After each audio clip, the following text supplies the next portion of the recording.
On écoute le communiqué de son Excellence le président Koudou Laurent Gbagbo de ce 18 septembre 2025 qui s'adresse à Alassane Dramane Ouattara s'il veut la paix qui dégage à la tête de la Côte d'Ivoire. S'il ne veut pas la paix, qui n'a qu'à s'installer confortablement parce qu'il veut encore brûler la Côte d'Ivoire à niveau. Donc du coup, on va écouter ici son Excellence le président Koudou Laurent Gbagbo qui s'adresse à Alassane Dramane Ouattara et ses bandes de racailles. Top, on est parti. Le président Laurent Gbagbo demeure convaincu qu'il est encore temps de privilégier la paix et d'ouvrir la voie à un dialogue sincère. Mais il reste tout aussi ferme. Il ne peut et ne doit pas y avoir de quatrième mandat. Le président Laurent Gbagbo souhaite rappeler au président Alassane Ouattara que leur dernière confrontation électorale a été douloureuse pour la Côte d'Ivoire, précisément parce que la Constitution n'avait pas été respectée.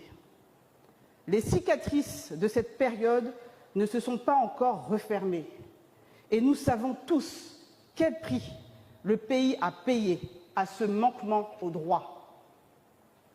Aujourd'hui encore, il est de leur responsabilité historique de transmettre à ce pays une Côte d'Ivoire en paix, réconciliée et respectueuse de ses propres règles.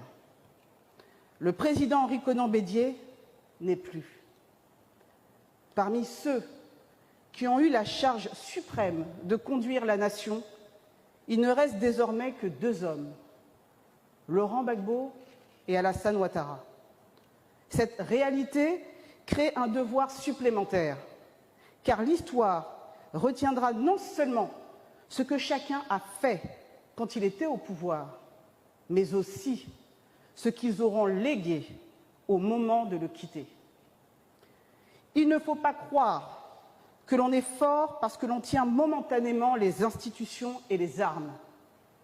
On n'est jamais fort tout le temps et surtout, on n'est jamais plus fort que le peuple. Les régimes qui l'ont oublié partout dans le monde ont fini par s'effondrer. Le peuple, lui, demeure toujours. C'est pourquoi le président Laurent Gbagbo en appelle à la responsabilité.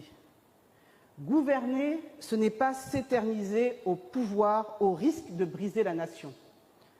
Gouverner, c'est préparer la paix et la réconciliation pour l'avenir. Gouverner